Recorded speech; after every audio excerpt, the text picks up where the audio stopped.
1, 2, Freddy's coming for you. That's actually the only part of the rhyme we need for this entry. You'll find out why. In the self-proclaimed gayest movie in the Elm Street franchise, we see Freddy try to possess the protagonist. Is this a good direction for the movie? I don't know. Watch or listen, and you'll find out as we take a look at A Nightmare on Elm Street Part 2, Freddy's Revenge.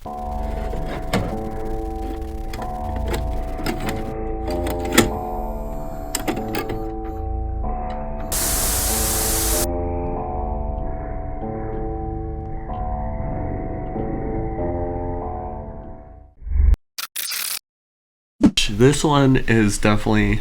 It's been a while since I watched all of these, but this one is definitely now one of my favorites. Like, I would put this up there as being one of the better ones. I don't necessarily agree. What would you put... Would other than 1 and 3, what would you put above this? Definitely New Nightmare for sure. Well, we're gonna ignore New Nightmare because it's not the same continuity. I don't know. It's been too long since I've watched all of them, and we're about to rewatch them. Well, so I'll tell you again at the end. This one's actually good quality, though, versus like 4, 5, and 6, and 7, I think. I forget how many there are. I think it was 8. They're all bad. All right, let's get into the cocktail.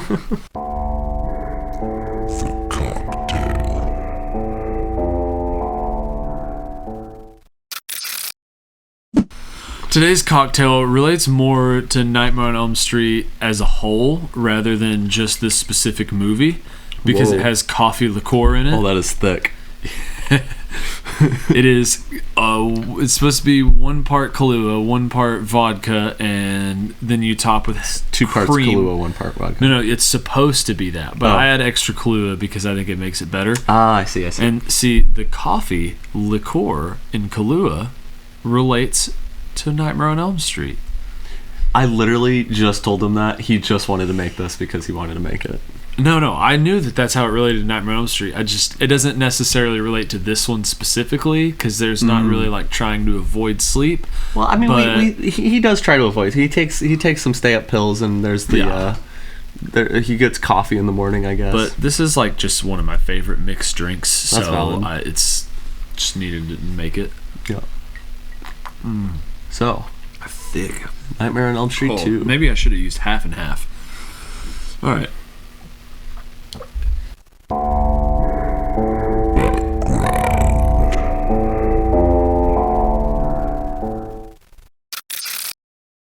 Coming out in 1985, A Nightmare on Elm Street 2, Freddy's Revenge was written by David Chaskin. It was directed by Jack Shoulder. The top billed cast includes Mark Patton, Robert Englund, and Kim Myers. Fuck yeah. Nightmare 2 grossed $29,999,213 worldwide, according to Box Office Mojo. After Nightmare 1's success, they immediately started on a sequel, which Wes Craven did not want to do, and they didn't even ask him, because Robert or Bob Shea and Wes Craven had a pretty strained relationship after the first one. As much as I like this movie, I do think that's fucked up. And like where I don't like that. I don't like that that's how this got made. Yeah. Well, they also didn't even ask. They didn't even consider Heather Langenkamp as a return either. Mm-hmm. Even though it's a sequel and she survived the last ones, but whatever. Right. The director said in the documentary that I mentioned in our last Nightmare episode that he was not a fan of the original, and he did not want to follow the template in his own words. Mm-hmm. I don't agree with him. And also, just throughout the documentary, he kind of seems like a dick. I will say, if you watch it, he just sounds like a very negative, kind of just dicky person. I will say that actually, okay, so one, I mostly like this movie, but the ending does not, like the way it ends does not really make sense as to why that worked. To me, we'll get into the details why, but like I don't understand how that would have worked. But two, it also makes a part where like she says just like, oh, just don't give him any energy, right? And then that doesn't work. That feels like intentionally shitting on the ending of the first one in a way that's kind of fucked. Yeah, and they said in the documentary that they just wanted to do a completely different story from the first one. They say that, it's but different. then also, like, they have Nancy's journal. They reference the first one, so it's not completely different, but whatever. It's the same. It's the same fucking house. And just like in the first one, they said they wanted to try a stuntman, but this time they took it further. They actually hired a stuntman, and it was so bad immediately that they were like, all right, okay, we'll just hire Robert Englund, because his agent wanted to get him more money for it, which makes sense, right? Because the first one literally saved their company from bankruptcy. He's like the main draw of the movie. And you can actually find like some clips of just this stuntman. He's just walking, and it's like just him walking is so bad. Like he's just too awkward, and it looks right. There's a reason that it didn't work out with the stuntman. I know our focus is more on the actual like content than like we talk a little bit of the background, but our primary focus on this is mostly like the actual content of the film and stuff. But like hearing you talk about some of the things about how this got made like really makes me sad. Like that's fucked. Yeah. And then last thing, this movie is admittedly very gay. Mark Patton, who plays Jesse, is openly gay. Although he wasn't at the time that they filmed it. He was gay, but he just wasn't. That's what I mean. He wasn't openly gay. He is now. The writer of the film, he was like, "Yeah, it's pretty gay." And he said he tried to be more subtle about it, but didn't work out. No, it's there are. I think there's a man trying to get inside me. There's a lot of scenes, right? But it's very. There's some heavy overtones. Like there's a lot of scenes where if you like just kind of ignore like whatever Freddy stuff is going on and just look at everything else, it's like, oh, there's not a straight explanation for that. Just want to clarify before we get more into it.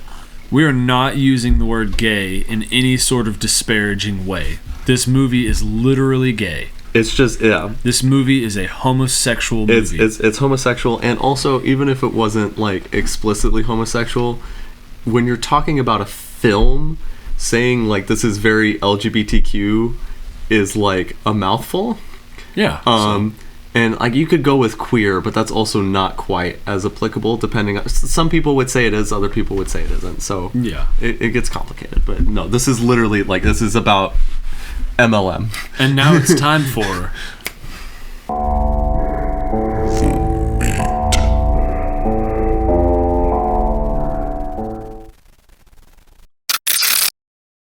all right, the film opens with a old style school bus driving around, and that is very nostalgic for me because when I was younger and I first discovered these movies, I would just watch all of them through and then restart and watch all of them through, and then I would just keep doing that over and over again. So these were my childhood. Yeah. Driving towards the camera. Fun title card. Yeah, we see the cool title card. What? Freddy's Revenge title card is Steve and out of place. What does that mean? I don't know. We see first, and I don't. It's not the only appearance. Do you see his? Yeah, no, it's not. On the bus. It's not. No, it's not because you definitely see his regular face in Freddy's Dead. No, but we see Robert Englund's face for the first time. He's driving the school bus. The school bus seems very small on the inside, smaller than it looks on the outside. And I feel like they went too weird with Jesse. Like, he looks nothing like he does for the entire rest of the movie. He looks like a different his hair. Entirely. I feel like his hair is a different length. It's combed a different way. Yeah, it's weird. He's wearing eyeliner. He's got rolled up sleeves that are loose, and it's just he looks awful. Right. It's the point. He's supposed to look awful, but he looks awful. And not to skip all the way to the end, but like I feel like at the end, because the next time you see the school bus after this intro scene is the ending scene, right? And so I think the second, even before anything happens, the second you see the school bus at the end should be a hint that they're doing a similar ending to the first one, just because all the other times you see him like actually driving to school in real life, it's always in his car. Yeah, the only time he's ever in the bus is this dream and the dream at the end. Yeah, he doesn't need the bus because he has a car. Right. Also, he has a briefcase, not a backpack. He has a briefcase. Does he have a briefcase? Yeah, I don't know why. What the fuck? Oh yeah, sorry. I was glancing at his laptop. His next note is about the fact that they drive, like they speed off into the desert. And I was gonna say, even before they go into the desert, right? This neighborhood does not look like it's in Ohio. There are palm trees on the sidewalk. Yeah, and there are not palm trees, as far as I know. There are not palm trees on the sidewalk in any fucking suburbs in Ohio. But they do have a good excuse. This is a dream sequence, so you can just write it off as like he's just dreaming. So whatever. Right. It's a cool scene in the bus. They drive into the desert, and the ground just starts falling off around them. At this point, stranded. Sorry. At this point, they were dropping off kids. So at this point, it's literally just Jesse and like these two random girls. Yeah. And then you also see like the controls smoking. And I really like this up close shot of Freddy's hand, like his glove hand grabbing the fucking gears and shifting. I know that sounds simple and dumb and pointless, but I like it. No, it's a cool opening scene. It's very cool. Fucking great. Then we cut to in the original Nightmare on Elm Street house that a new family has now moved into. We cut to Jesse waking up screaming. Oh yeah. And then we see his parents, and they're very casual about him having fucking night terrors. Oh yeah, he's having. I talked about this with my mom earlier. Like he's having full on night. Nancy's mom in the first one was a neglectful alcoholic, and even she took her to like a sleep doctor very quickly. Yeah, and Jesse's parents are like, "Oh, he's having a bad dream again." Right here, they're just like, "Oh, he's just having bad dreams," and then later, the mom thinks he's insane, and the dad thinks he's a fucking drug addict, and it's like, "Take him to a doctor." Terrible parents. Oh my god, they're awful. I didn't think there could be worse like nightmare movie parents than Nancy's, but these people are bad. Yeah.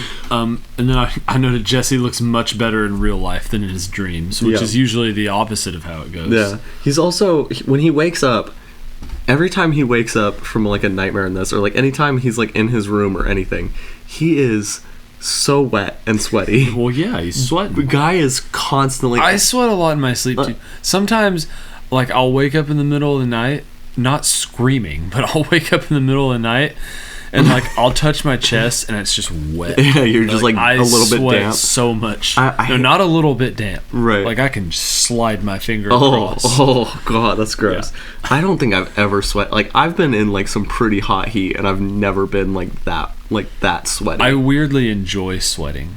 Not when I'm sleeping, but if I'm like doing exercise or strenuous activity, I like sweating. Dude, fucking when you wake up sweaty is the nastiest feeling ever. Yeah, I can't shower before bed because I sweat so much in my sleep. I just have to shower again in the morning. Right, like So Jesse goes downstairs and they're all like, "Hey, you need to fix the fucking AC, father." And he's classic dad move. He goes, "There's nothing wrong with the AC. It's fine." It's like, fine. Dude, your son looks like he jumped in the pool before he fucking woke up. Like, what are you talking about? So then Lisa gets there, which she's not technically his girlfriend, but the dad's reaction, Lisa, who's Lisa? And it's just like, and the mom's like, dude, just chill out, like take a breath. Yeah, Lisa arrives, Jesse drives her to school, and then we go to they're playing softball, like for gym class. Mm-hmm. That's cool. We never fucking did that. We just walked around the gym. Right. Also, so Jesse and a person that you'll later find out is Grady, and a whole bunch of other people. They're playing baseball, softball, right? But for some reason, on this exact same baseball field off in the corner, Lisa, her friend Carrie, and some other people are doing archery on the same field. That's whatever. They're also not wearing helmets to play softball. Right. It kind of feels like a lot of safety hazards. Yeah, I wrote this would not fly today. They're not wearing helmets, and then I think someone gets hit with the baseball or something, and then they like blame him. They blame the kid. They're like, "You should have got hit with that." I think it's Jesse's the one that gets hit. I think. Yeah. And then, like at first, before you really know who Grady is, you kind of think that he's going to be an antagonist and bully, right? Because of their interaction at first. They get into a fight, right? It is, in fact, I just looked at my notes. It is Jesse that gets knocked out. Yeah. That gets knocked in the head, and the coach is a fucking asshole. Yeah, he's like, right. He you idiot. What are you doing? And then I just catch it. I just put, do people actually wear jock straps? Yes, they do. Looks most uncomfortable thing in the world. It is fucking bad, but it's better than having your fucking balls get hit and then swell up to the size of a fucking cantaloupe. I could take it. And then they have to. Are they doing push-ups or planks? They're doing push-ups. Yeah. Okay. So they're doing push-ups, which would and wouldn't fly today. It happens a lot. Mm-hmm. It would depend kids on who play sports. It would depend on the school. Yeah. Yeah. But like if you were in math class and you were talking while the teacher was talking, he's like, "All right, do some push-ups. 20 push-ups right weird, now." Yeah. This is also where Grady tells Jesse that apparently the coach likes to hang. He calls it an SM, like at a queer S&M bar. Yeah. And I was like, how does he fucking know the gym teacher's sexual preference? Right. It seems a little. Why is it just common town knowledge that the coach just like. Is Coach Schneider. I don't have it written down. I just got him as coach, but it's Coach Schneider. Is it just common knowledge that he's just hanging out at this leather bar in this town? Apparently. And then he asks Jesse about Lisa. Are you mounting her or not? Oh, yeah. Which, wild. I find it weird that Lisa's friend, Carrie, also asks... She earlier, but before they got into their fight, Carrie asked Lisa, just like, so, I forget, I think she says, like, have you gotten laid yet, or whatever? And she's like, no, we're just friends. And then literally 5 minutes later, Grady's asking the same thing to Jesse. I did not have that experience in high school. I mean, kids talked about sex, but we were never like, hey, you boning her? Like, what are you doing? You know that you and that girl that you like and kind of talk to sometimes and you drive to school? Do you guys fuck? Yeah. We just met. This is the first time we're talking. So then Grady tells Jesse the history of the house that he moved into, and Jesse does not believe him. No, he talks. He says that Nancy, the girl, went crazy after seeing her boyfriend get butchered across the street. And then my notes, again, I'm not always great at taking notes, because my next note is Jesse wakes up, spills some fridge juice, and goes outside to investigate something. I don't know why like, I know it's a dream, but I do not understand why he went outside. I don't know if I missed something, but he just inexplicably goes outside to investigate something, obviously. And then sees Freddy. I guess later, I guess it's supposed to be Freddy putting his glove in the furnace, but like when I first saw it, I didn't see what he was putting in there, so I just wrote like Freddy's just putting shit in the furnace in the basement. I had a typo. I wrote he sees Freddy from behind butting stuff. It looked like maybe a teddy bear. I think it's supposed to be the wrapped up glove. I am confused by my own notes. Right. Anyway, so he goes outside and he sees Freddy through his own window of their basement, right, like messing in the furnace. And then he goes inside to look in the basement, and Freddy is still in there. Right. Yeah. He starts opening the door, and then he changes his mind and tries to shut it, and then like Freddy like grabs it and he's like trying to shut the door, and the other person's trying to open it. And then, like, I think he finally gets it shut, and then he turns, and Freddy's standing fucking right in front of him. And then he rips off his extremely thin skin on his head. He fucking scalps himself. Brain, because apparently he doesn't have a skull. Apparently not. He's just like, you'll be the body, I'll be the brain. Yeah.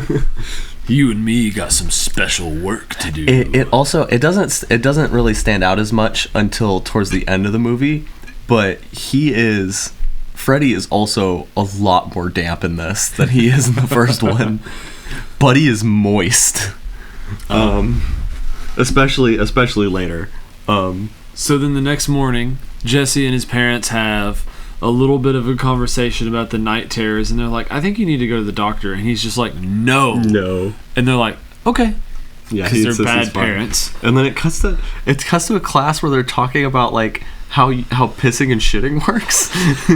Like, I guess it's an anatomy class, but he's just like, yeah, your shit moves through your intestines and then stuff fills up your bladder and blah blah blah. Yeah, and he falls asleep in class, and then he wakes up because the classroom snake is just crawling all up on him, and then the teacher acts like he blames the him. snake to try and fucking kill him. Yeah, it's wrapping around his neck to fucking constrict. Like, yeah, these teachers in this movie are pieces of shit. They're the worst. Fucking anything goes wrong, it's clearly the student's fault. So next, Jesse wants to go. We're back at their house. Oh, hold on. Before that, we see Lisa at her pool, and you see her house in the distance, and I guess she makes a phone call to. I think she's making plans with Jesse, but she is so fucking rich. What fucking neighborhood does she live in? Because it's definitely nowhere near the fucking houses on Elm Street. It's a neighborhood in California? Her house is huge.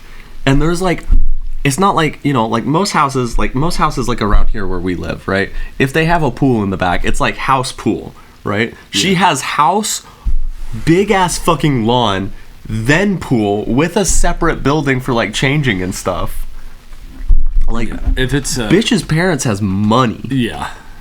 I really want to go back and drive by the Elm Street. It's just so cool to see in person. Look, I know it's silly, but it's so cool when you drive by it in person. I don't blame you. Even watching the movie, all of the establishing shots from outside of the Elm Street house where it's like perfectly centered and it's like a low low down looking up shot at the house, they all look fucking great. We did a bunch of stuff. That's like one of my favorite parts of the trip. It's so fucking good. It's really cool. Anyway, we go back to Jesse's house after that shot of Lisa. He wants to go hang out with Lisa, and his dad makes him stay and clean his room before. Yeah, because he has to unpack, because he yelled at him in the first waking up scene about still needing to unpack. And he does some very gay dancing while cleaning. Oh, yeah. And then Lisa and his mother walk in on it, and he's got like one of those little pop things where you like push the rod and it makes the thing go pop, and he's got it like fucking in front of his fucking dick, and he's like grinding. Yeah. And then they open the door, and he's still dancing for a second before he goes pop as he like jumps off of something. Yeah. And no, even in the documentary, Mark Patton is like, yeah, I really wish I didn't do that. I regret that scene. And they're all just talking shit about his dancing. They're like, it's so bad. Oh. No, I fucking love that scene. It's not as good as Jimmy's dancing in Friday the 13th Part 4. It's not as good as Crispin Glover, but I like it for this. It's fucking great. Yeah. So then Lisa helps him clean out his room, and they find Nancy's journal. Oh, before that, they find his fucking bottle of Jock Itch, and she's like, where does this go? And like throws it at him, and it's like they're like so awkward with each other. They're just kind of like, we're not going to talk about this. Well, it's because he's gay. And I wrote here, Jesse reminds me of a character from The Righteous Gemstones. His name is Keith. I just think it's funny because they look similar to me. And Keith is a fucking weird-ass character in that show. Which one is Keith one of the kids? He's the boyfriend of Adam Devine's character. Oh, I see. So they read through Nancy's journal, and he seems to realize that Freddy is the one that she's talking about. Oh yeah, He's the same guy in his dreams. This part's actually kind of a little bit haunting because Lisa reads one entry where she's talking about like not being able to help but like watch Glenn change from across the street through the window. And so then Jesse goes to read one, and he it starts with just I forget exactly what she says, but it's like she says like, oh, he's horrible, ugly, dirty. And so they think at first that they're reading another thing, and it's not until they get like a sentence in that they're like, oh, this is not a dirty entry, this is a nightmare that she's recounting. Yeah, I am. My memory of the first up until the leather bar, like I watched that part of the movie like a week ago, and then I watched the rest of it like last night. Jesus, so fuck. my memory of the first part of the movie is not as good as my memory on the second part of the movie. Well, I just watched the whole thing earlier today, so Yeah. I've got us both covered. So then we cut to Jesse sweating and wakes up, and then all of his stuff in his room all is his just shit is melting. And then I guess we go to the basement. Yeah, he just gets up and goes down to the basement, and he's also wearing the brightest red fucking pants I've ever seen. They're like such like what are you wearing? Red pants. But yeah, he goes down to the furnace, and that's where he like pulls out Freddy's glove, which is like still got the same wrapping from the first one. And also, why is it still there? That's literally, the glove is seriously still there. Like what? Well, Like, and it is a dream though. I get he's dreaming, but still, what the fuck? Whatever. Then we go back to school the next day. Lisa wants the journal. Oh wait! The Before diary that, from Nancy. hold on. Before that, the furnace like catches fire on its own, and then Freddy appears laughing. He's like, "Put the glove on, kill for me, And then Jesse Really trips and bad falls, and then Freddy wakes voice. up. And then that's when it cuts to the next day, and he's just like, it was like I was sleepwalking. Yeah, and then Lisa wants the journal to study it. For some reason. And then I guess he's talking to Grady again. I watched the first half of this movie like a week ago, and then the rest Oh yeah, of it yeah. last He's night. running. I literally just wrote down that he's running with Grady on field, and then in locker room with Grady, and I did not at all catch what they were talking about. At some point, he asks Grady, "Do you remember your dreams?" And Grady goes, "Only the wet ones." Right? Yeah, I remember that. I didn't write it down. And then I wrote, the coach being in the locker room is another thing that definitely wouldn't fly today. Oh no! Yeah, like adults these cannot kids be are in all the locker room with undressing. children. They're fucking naked. Right. Like, only in an emergency would the coach be in the locker room. And then we get this weird fucking insane scene. So like everybody's in like the living room except for Jesse. And right. Also, it's 97 degrees in their house, which is fucking crazy. Wait, I'm building up to it. Right. So the mom puts the cover on like the pet bird cage for the night. Right. She complains about the heat. Dad's like, I'll check the thermostat. He gets up and looks at the thermostat. Then Jesse comes in. And he also complains about the heat. And it's another, I think, like 5 seconds before the dad finally says, it's 97 degrees in here. Dude, you've been looking at the thermostat for a full minute. It took you a full minute to fucking read 97. Well, he's not the smartest guy.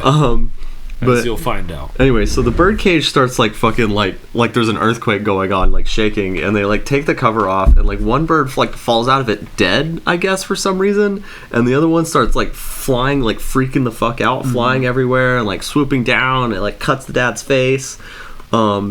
The mom like grabs a broom and hands it to the dad, and he's like swinging around, and he's like taking out lamps and shit, just fucking wrecking their living room. I wrote something happens with the bird because the first I definitely was watching this for sure legally on my computer, and my stream messed up. My legal stream messed up of the movie, so I missed this part. Oh, it's good I wrote this down then, yeah. But I did in the documentary they say originally they built like a big mechanical scary looking like demon bird, but they didn't use it because the studio or somebody said like it doesn't look, I don't remember, they weren't satisfied with it. Yeah, someone who was higher up, and they're like, we're not using that. Yeah.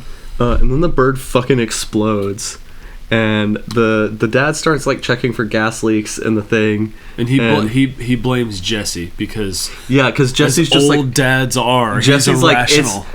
Jesse's like, it's not a gas leak, and the dad immediately is just like, it's like, it was did you set this up? I bet you used firecrackers. No, I bet you used a cherry bomb. And Jesse's like, you can't talk to me like that. And then like goes up to his room. Ken is his name. Is that the dad's name? Yeah. Fuck his dad. And then we go into Jesse's dream. All right. Lightning strikes inside the house. Should have done a lot more damage than it did. Yeah. But it just breaks some dishes. And then Jesse just goes to a leather sex bar. He just wanders out into the rain wearing very little clothes. Yeah, I know it's a dream, but still, come on. He's going to the BDSM gay bar. A leather sex bar. That's what I'm going to call it. And he's clearly out of place because they're all wearing leather sex outfits, and he's just wearing pajamas. He is fucking just moist again. This time at least it's from rain instead of sweat. but he is constantly like damp in this movie. That's the theme of this movie. It's just Jesse being damp. Nightmare on Elm Street 2, the moistening. And then this is where we get a cameo from Bob Shea as the bartender in a leather vest with no shirt. He has no lines. Doesn't even ID Jesse when he asks for a beer. And then also gives him a glass and the glass bottle of beer instead of just the glass bottle of beer. Is too small also. It's not like a pint glass for beer. Right. It's just tiny. Also, in the documentary, originally Bob Shea wanted to be Jesse's dad. And the director was like, hey, you're a shit actor. No. You can be this little shitty role. Right. Yeah. And at least the director did one. The director says that, and then it cuts to Bob Shea, and he's like, yeah, he wasn't being very nice. Fuck you, Bob Shea. Whatever. And then the gym coach finds Jesse in the bar, and then he takes him to the school and makes him run laps. There's no way this isn't illegal, but even if it wasn't, like, remember, it's definitely a dream. Creepy as fuck. It's a dream, so. But it's not. It's not a dream. I'm confused by this movie. It's this part, because every time he's like dreaming, a lot of time it kind of fades back and forth because he's like sleepwalking. Because like the gym teacher does actually die in this scene. Yeah, but I don't think that he has any. I don't know. But anyways, confusing. So yeah, he catches him. So he takes him to the gym and is making him run laps around the gym, still in his gay bar outfit for some reason. Yeah. And then he tells him to hit the showers, and he fucking like shoves him hard into the fucking like wall and like chairs that are put up against the wall. And then I also wrote, why are 80s bad guys always obnoxiously chewing gum? Oh yeah, he is one of those. Yeah, he's like all of them. And this is. Even before he dies, this is a fucking wild dream. Yeah, like this shit, yeah. Go to a gay leather sex bar, and then your gym coach finds you and makes you run laps at school. See, the thing that the reason I think that this is actually happening is because of the coach's body getting found at the school, and really the only reason for the coach to be at the school, like at that night, is if the actual stuff at the bar actually happened. Yeah, I don't know. This movie is best not to think too deeply about whether or not stuff's going on as a dream or not. The rules with Freddy in regards to dreams and everything it's a lot constantly through every movie.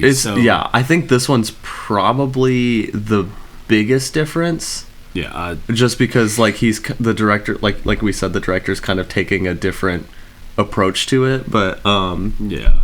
Anyways, the coach is in his office. All the balls start falling everything. out. Yeah, his whole ass office starts freaking the fuck out. Yeah, and then he had put some jump ropes on his desk earlier. Those jump ropes. This is so funny to me. The fucking right. So everything's freaking out. Some balls are flying off. The rackets are fucking popping. Everything, and then at some point everything stops, and then the whole ass like shelf pivots off of the wall to point straight at him, and he just gets beamed straight in the fucking face with like a soccer ball. But then yeah, like you said, like the jump ropes come and grab him. On his I didn't stir this well enough. All the vodka's in the bottom. Just give it a shake. The jump ropes he put on his desk earlier come off of his desk, tie up his arms, and drag him into the shower and tie him up on the shower. Right, and then Jesse is showering currently. Right, and then the coach gets fucking he gets stripped, and then his bare ass gets whipped with a towel. Right, these towels just start flying out of the other room and just start whipping, just bam, bam, and he's completely unnecessary. There's 3 or 4 like up close, like full frame shots of just this dude's ass getting whipped, like back to back. And I don't remember. It was either this guy, the actor in the documentary. It was either this guy or the dad, who is fucking hilarious. And he's like there's some point in the documentary where he's like, yeah, I got some BJs on set. And like, I don't even. It's just. You gotta watch it. He's hilarious throughout the whole documentary. But anyways, Freddy appears, slices him up. You're blowing through You're how cool. blowing through. You're blowing through how cool this scene is. There is this cool. Yes, this scene of this man's bare ass. Not that part. With ghost towels. So right, it cuts to Jesse. He's still standing where he was showering, just kind of emotionlessly staring at the coach, right? And then the room starts filling, like the lights turn off. Room starts filling with steam, and it kind of totally obscures Jesse. And then Freddy walks out of the steam for where Jesse was standing, and I just love that transition. But yeah, then he just fucking slashes the coach's back, and the shower heads spray blood. Yeah. Oh, and then Jesse is like back where he was standing, except he's like covered in blood, and he's wearing the Freddy glove, and he does his Scream Queens freak out, and wakes up. Or actually, no, he doesn't wake up.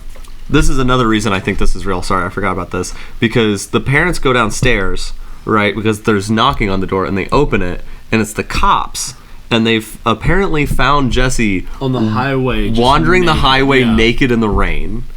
And then this is the first time where the dad's just like, "Are you on drugs? And where are you getting them?" Yeah. He's like, "I got 2 questions for you. I am intoxicated." So after everything that's happened, like throughout this whole movie, we cut to the next day, and the dad is like on the gutters doing something. And after everything that's happened so far in this movie, his dad is like, his mom is like, "I think we need to take him to a therapist." And his dad is like, "No, he just needs a kick in the butt. He needs some methadone."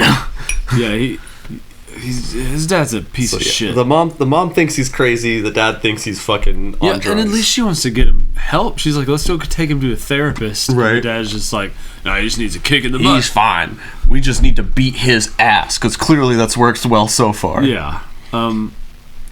So then we see Jesse and Lisa get to school, and coach's dad. Grady says that the coach has been wasted. Yeah. And, quote, "sliced up like kielbasa." Yeah. It's pretty fucking insensitive. It's very fucking insensitive. My goodness. But also, I don't think any of them were particularly big fans of Coach Snyder to begin with, so fuck him. Yeah, whatever. But then we go back to Jesse. He's at home, and in his desk drawer, he finds Freddy's glove, and it's moving, and then you hear Freddy say, "Kill for me." Mm-hmm. He then goes into his sister's room, and she is just jumping rope. Yeah, she's turned into one of the jump rope girls. 1, 2, Freddy's coming for you. 3, 4, better lock your door. 5, 6, grab your crucifix. 7, 8, gonna stay up late. 9, 10, never sleep again. Why are you reciting the whole thing? Because it's the whole thing. Impressive. You should have done that in the first one. Jesse. Then we're back to morning breakfast. And we find out that Nancy's mom killed herself in the living room of the house. Allegedly. And I think if you're... they didn't say allegedly. They said that it happened. Well, no, I'm just saying because they would think it's a suit. Yeah. If we're taking the fact that Freddy did it from the... Like, if we're taking the end of the first one as, like, fact and that, like, Freddy killed her, then they would think that... You know, that the mom had killed herself. And they're all upset because the dad, Ken, did not tell anyone about that. Right, he knew. And didn't tell anybody. And then it's a really funny thing where he's like, "Nothing's wrong with this house." And immediately the toaster fucking catches on fire. And it was unplugged. Yeah. And he's really casual about it. He's like, that's real weird. It's unplugged. Yeah. Yeah, totally nothing wrong, buddy. And then Jesse's driving, but Lisa is instructing him on where to drive. Right, yeah. She leads him out to this old factory. And Lisa's just like, "You said that Freddy was in a boiler room, and this is where Fred Krueger used to work, and it's a power plant, and it's abandoned." And then they don't even go into the boiler room. No, they just kind of wander around. She says that this is where he killed the kids. But the place that he killed the kids was burned down because that's how he died. They burned it down with him in it. Right. And this place is definitely not burned down. Yeah, don't worry about that part. But they don't go into the boiler room either. They're just like kind of under a shelter. Like you can still see outside from where they are. I call bullshit on this place being a power plant because like every time you see it, you're like, what the fuck is that machinery? Like that's not anything that would be at a power plant. But anyways, he apparently kidnapped and killed 20 kids at this power plant. And then she thinks he's like psychic or something. And so he like walks up to a cabinet and he opens it, and it's just like a rat. And she acts like she got fucking almost died. Right. Like she holds him. She's like, oh my god, I'm so scared. Yeah. Oh, the next cut is this really cool fucking this really cool long take where it starts like looking at the furnace in the basement of the Elm Street house, and then it like turns and goes up the basement stairs and then all the way through the house to the fucking sister's room, and then stares at the sister. And yeah, it's a cool continuous shot. Right, yeah, it's really good. And you see, you hear Freddy's voice, and then you talk see to her, but it's actually Jesse. You see an extremely wet and sweaty Jesse. He's so damp. And like he's clearly coming to right as you see him, because he just says, right, go back to sleep. Yeah, and he's wearing the Freddy glove. Yeah, he tucks her in with the Freddy glove, and she doesn't notice. She must be real tired. And this is where he takes right the after stay awake. Yeah, he takes the stay awake drugs, and he's drinking it with like a Coke or something. Yeah, and then we go to the next day, and they're at lunch, and Grady won't fucking quit talking with his goddamn mouth full. He's like, disgusting fucking monster. Listen, I don't have the issue. My mom, this is technically a mental disorder, but it's the thing where if the sound of like mouth noises and someone like maybe even talking like while they're chewing or something, it's a disorder if you specifically are like get so upset about it that you want to like injure said person. Like when the feeling is that strong, like that's technically a disorder, and that's what my mom and my brother are like. Like if you like put food in your mouth slightly too loudly, they freak the fuck out. I am not like that, but even I was gross. Just like he's got like, it's not like he's got like, you know, like a small piece of food tucked in the side of his mouth and he's just taking a second from chewing to like say something. He is actively chewing huge fucking mouthfuls while also talking. Yeah, it's gross. And then he tells him he can't go to Lisa's party because he's grounded for, quote, pushing his grandma down the stairs. What? That's what he says. Is that what he fucking says? Yeah. What the fuck? He's probably joking, but that's what he says, yeah. Oh my god, I missed that. And then we cut to the party. Lisa's dad gets upset because the kid is jumping in the pool, which, you know, is something that you're supposed to do when there's a pool. Right. But then he just leaves the grill with some random kid in charge of it. Well, yeah, because the mom, his wife is like, let's go bang. Yeah, it's very, very flirty. Like, hey, let's go bang. And then Lisa finds Jesse at the party because she wants to check on him. They're in like the changing room, the extra building they have because she's rich. She's very supportive, and then they start to hook up. Yeah, even though Jesse is gay. Well, the thing is at first, right, she tries to kiss him, and he kind of like avoids it at first, and then they start making out. And then you see Lisa's parents having a drink in bed, and like the second the kids are like all silently waiting outside by the pool for the light to turn off, and the second it turns off, they immediately turn the music way the fuck up and they start pull out a bunch of beers and cheering and it's just like that. Just because the light's off does not mean they're suddenly passed the fuck out. They can still hear you. I mean, it cuts to the parents being inside, being like, the dad being like, dude, what the fuck? Yeah. And the mom's just like, just leave it alone, they're kids. But like, these are the stupidest teenagers I've ever seen. That's how you get in trouble, is by leaving teenagers by themselves unsupervised. They're so dumb. Then we go back to Jesse. He starts to lick Lisa, but like a long, rotting gray tongue comes out. So it's not his. This is what I mentioned before, right? So they're like ready to fuck. Like they're on top of each other, and he's like fucking full on, like he's like fucking grabbing her tits, he's like motorboating her, he's got his head all up in there, and then Freddy tongue, right? And then he just he notices it, and then without saying anything, he just gets up and leaves, and she starts crying, and then we see him like leaping onto Grady, who is shirtless in his bed, like, and just jumps and fully on lays on him. Like he could have like been like, "Hey, wake up, man! I need your help." But no, he and so like mounted him. Right. If you ignore the motivation of the Freddy tongue, right, and you just look at he's doing sexual stuff with this girl is suddenly uncomfortable, leaves and immediately goes hang out with his best male friend, fully on laying on him in his bed. Doesn't exactly scream straight. Yeah. And then he starts to explain he tries to explain everything that's happening to Grady, and every like, I know you can't not sound crazy, but it's like in movies like this, they try to explain things to sound more crazy than they are. Oh, yeah. Like, and they're very vague about, and it's just... It's like, you're making this worse than it already is. And then we go back to the party. Lisa decides she needs to leave to go find Jesse, even though she has no idea where he's going because he just left without speaking. Yep. And then back to Grady's house. Jesse asked Grady to watch him while he slept, but Grady pulled a Glenn and fell asleep. Well, no. He was watching the TV, right? And he was watching TV trying to fell asleep. No, he didn't fall asleep yet.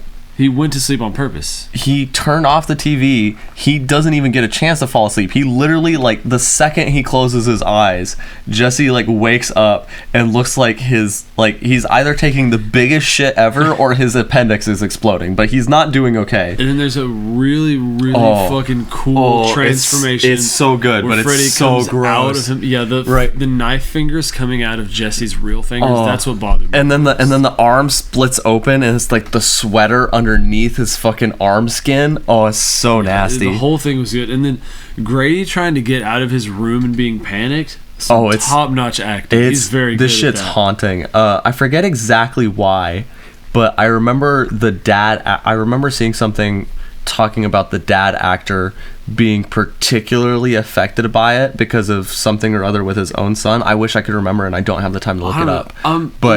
Also, Grady's asking for help, and he's trying to get the door open, and then his dad is like, "Why aren't you fucking opening the door?"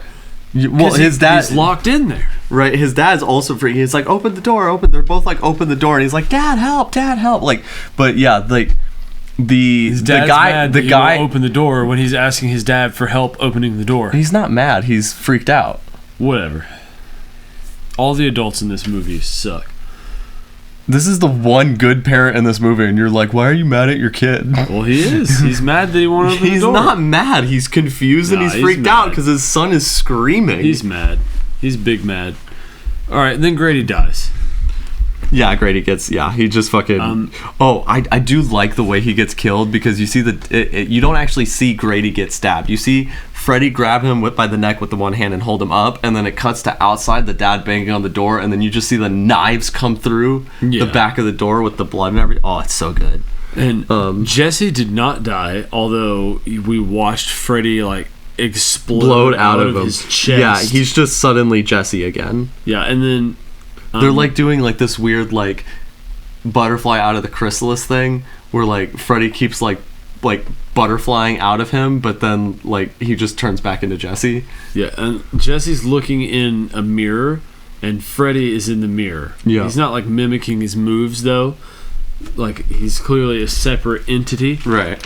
And then the cops show up, which is fucking amazing response time. Yeah, crazy. Jesse is wearing the glove. He throws it at the mirror to break it, but Freddy is still there. And then the cops arrive. Then the cops show up and Jesse climbs out the window.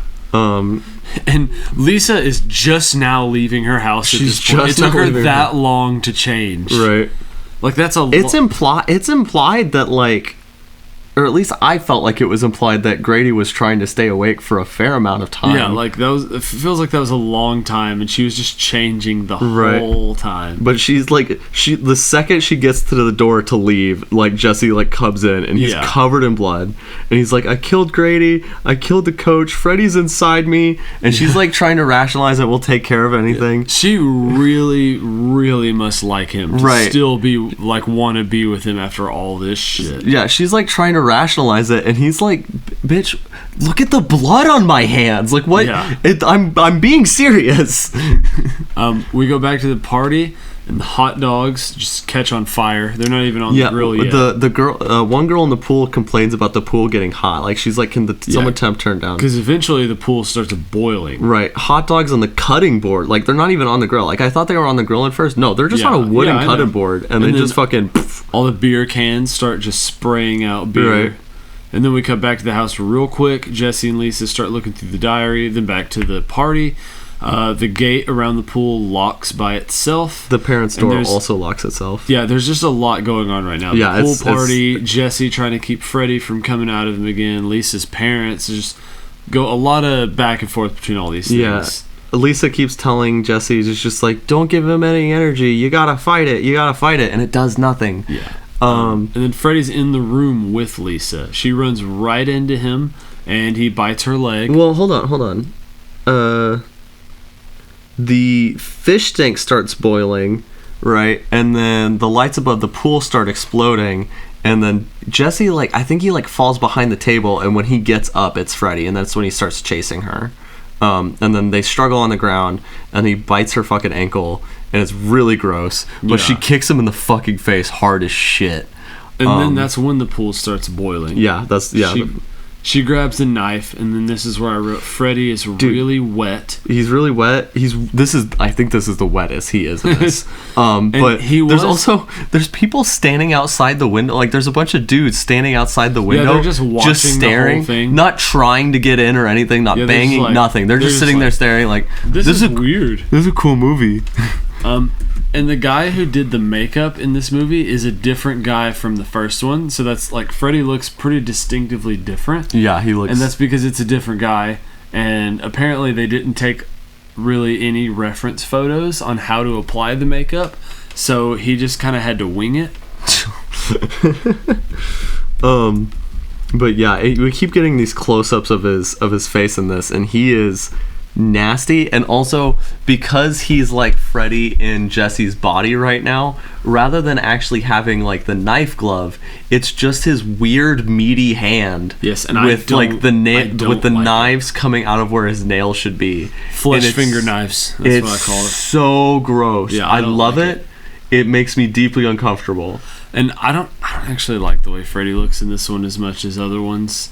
I think it's better than the later ones. The later ones he starts looking kind of plasticky and not real. Clearly he's the scariest in New Nightmare, but Nightmare. New Nightmare is... Well, he's not technically Freddy in that one. Yeah, he is. No, he isn't. He literally is. He's a fucking interdimensional demon that's taking the appearance of Freddy. Whatever. You don't even know the plot of your favorite one.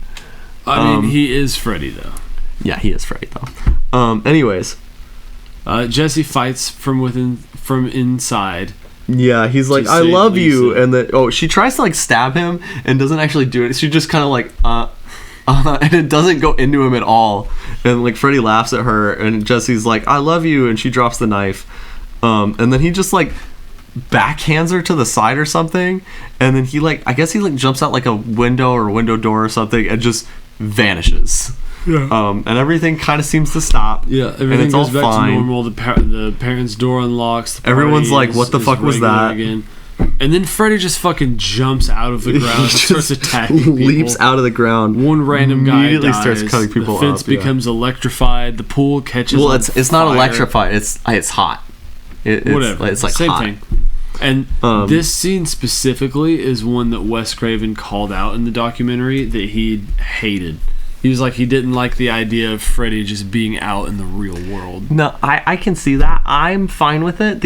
My only thing. Well, did you create the character? Jesus, dude.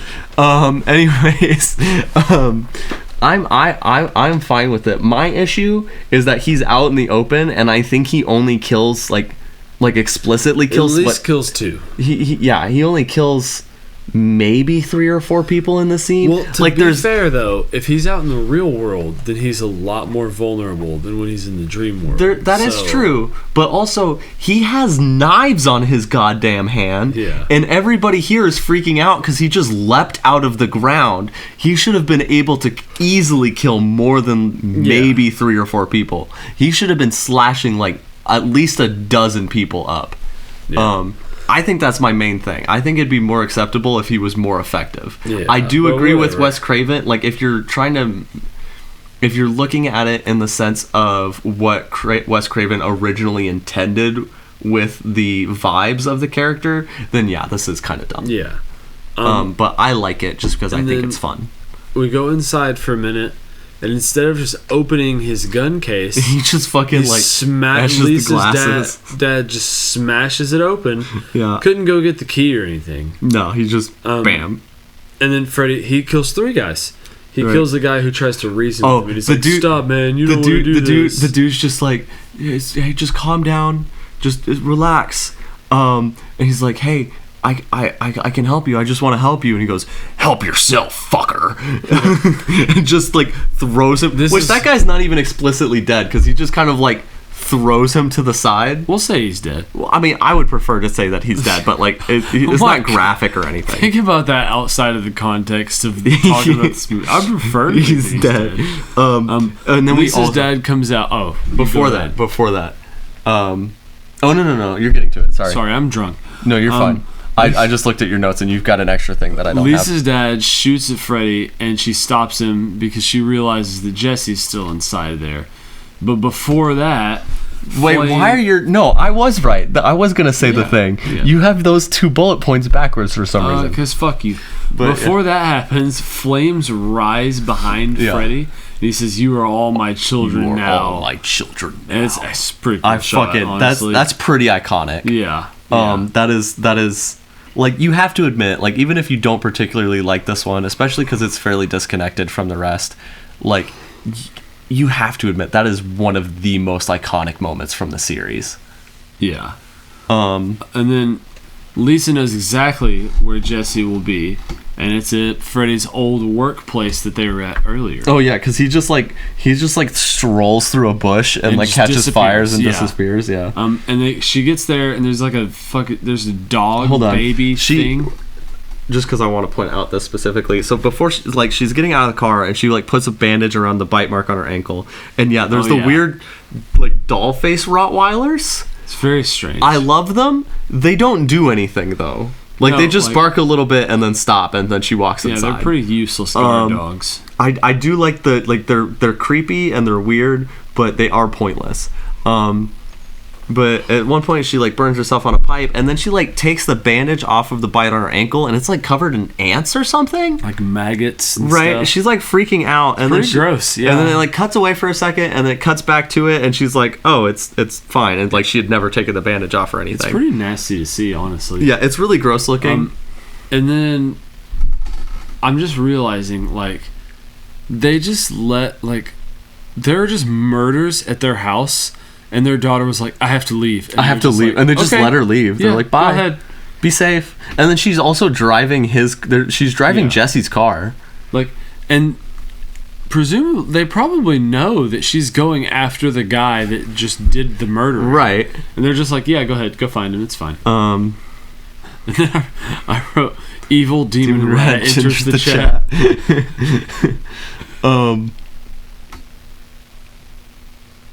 Freddy's really fucking with her right now. First the bite, not the rat in the what? The rat. My notes are shut up. Yeah, he's messing with her. First he bites her earlier, and then the weird dogs are guarding the door. This demon rat is there. Yeah. So I think the dogs are scary. They look very strange, right? But they're scary, and I think the rat is pretty scary too. In the documentary, they're all like, "Oh yeah, the rat wasn't very good. It didn't look good." I think it looks pretty cool. I like it. Yeah. Yeah, that whatever the fuck that was. I wrote weird monster rat shit.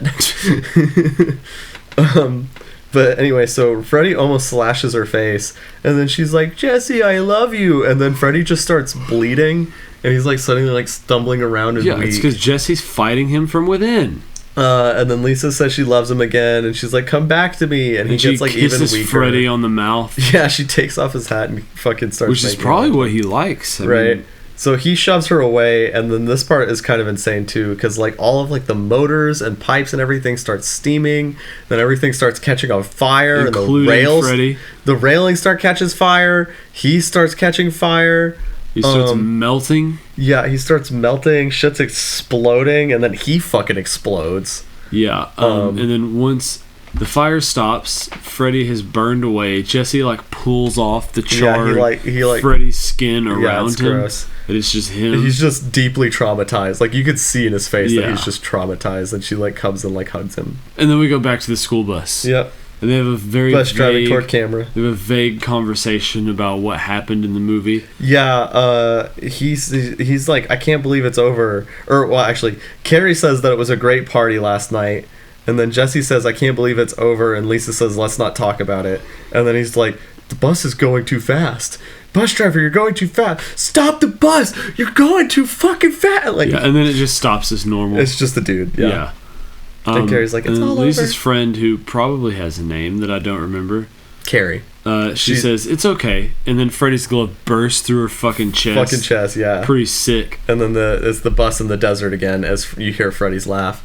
And then I also noted that over the credits is like this weird like 50s like rock song for some reason. Well, I also feel like the bus... I like it. It's a good song, but it doesn't really fit the vibe. The bus looks like it's a 50s bus, but it's like... I don't know. I don't know what 80s bus looks like. Don't think about it. And that's the end of the movie. That's the end of the movie. Our thoughts.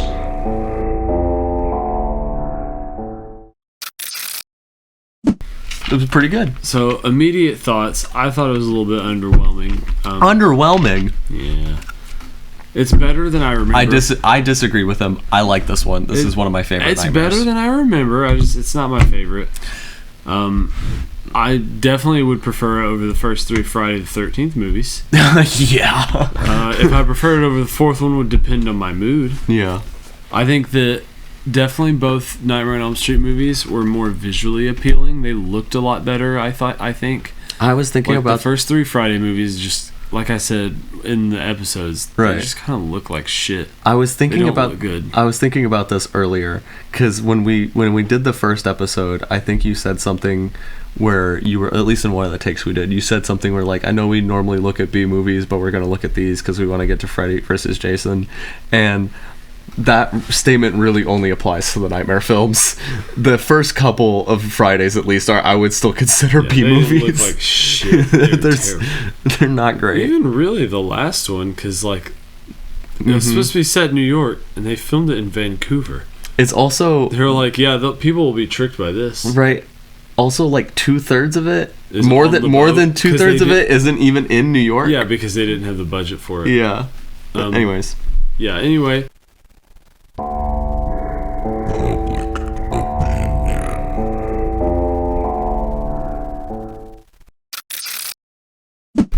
Time for public opinion. What the fuck? On Rotten Tomatoes, bullshit. A Nightmare on Elm Street 2: Freddy's Revenge has 33% out of 100 on the popcorn meter. I disagree. With 250,000 plus ratings. 42 for the critics, which I normally disagree with the critics. On IMDb, it has less than Friday the 13th Part 4 with a 5.5 out of 10. That's such bullshit. 83,000 reviews. You know what I bet? I bet it's a bunch of homophobic people. I swear, if we get to the 1-star reviews and someone starts saying some homophobic shit, I'm going to be pissed. Alright, and yeah, as always, here is time to read a 1-star review.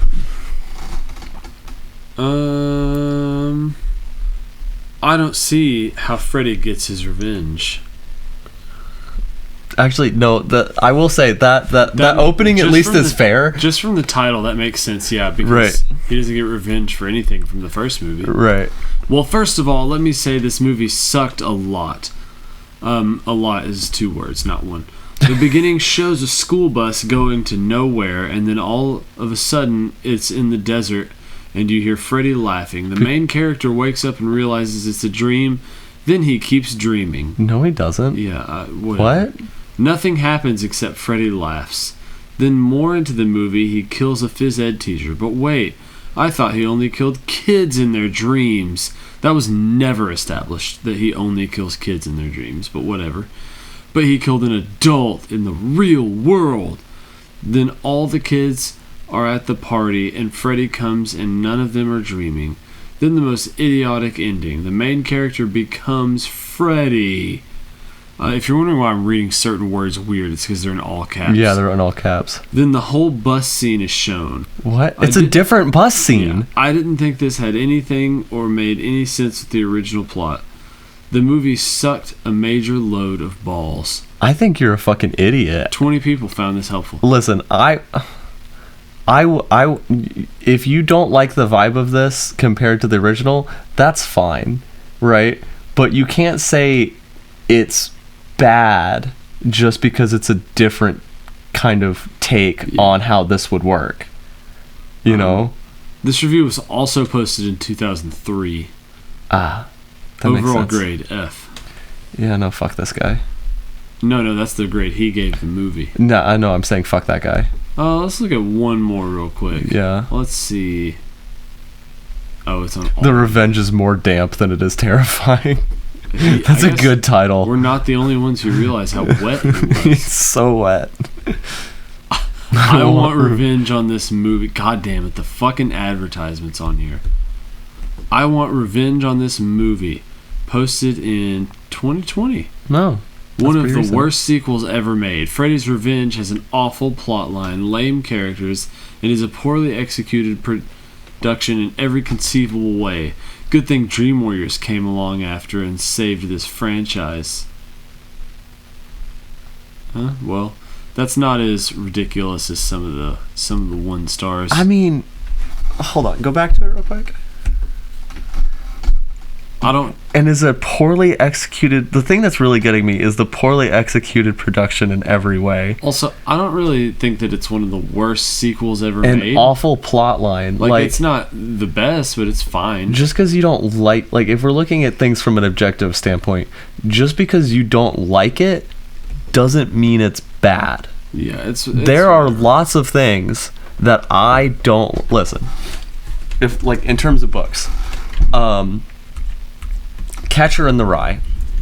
I fucking hate that book, right? I think personally I find it boring. I don't understand the plot or like with the point or anything. I don't like it. That does not mean from an objective standpoint that it's a bad book. I just don't like it.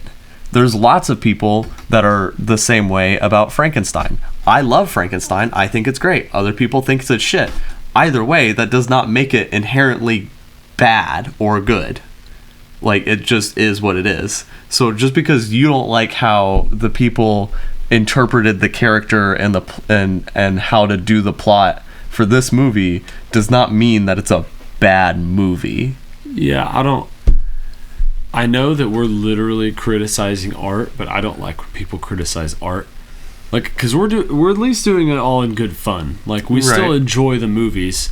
We're just being silly. Mm-hmm. But like when someone like will hate, or they're like, you listen to I know music is different from movies, but it's still art. When someone's like, your music is weird, you listen to bad music. No, you fuckhead. You just don't enjoy the same kind of music. You just don't like it. Art is subjective. That's the whole point of it. I think the difference with at least how we're trying to do this, right? At least for me, is looking at these, right, in both from an objective standpoint and a personal standpoint, but keeping them separate. Whereas a lot of these bad reviews are kind of taking their personal standpoint and saying it's an objective standpoint.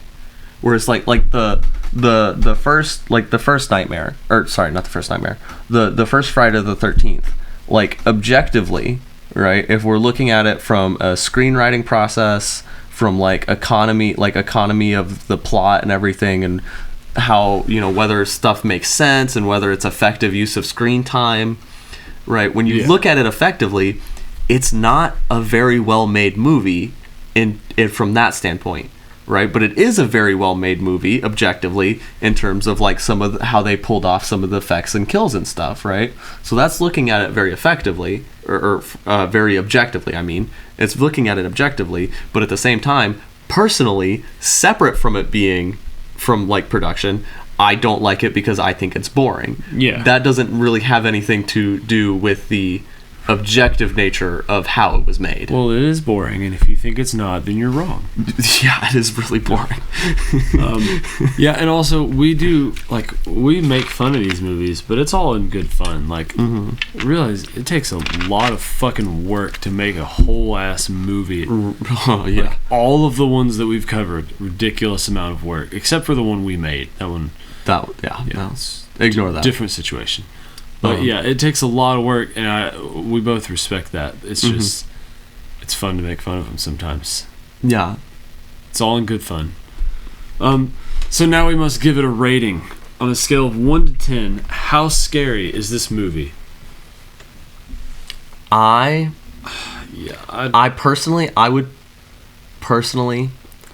would put it between Creep and Nightmare, but if you would prefer to put it, I was gonna say 4 or 4.5 for me. I would personally put it above Final Chapter, so I'm good with 4.5. All right, 4.5. Yeah, I do think it's a little more scary than Final Chapter. Yeah, Friday the 13th, I'm good with that. That seems reasonable. 4.5. So no changes in our top movie. Nightmare on Elm Street still tops with a 6.5. Toxic Avenger is still at the bottom with a 1. And Nightmare on Elm Street 2, Freddy's Revenge, has been binned. Yay!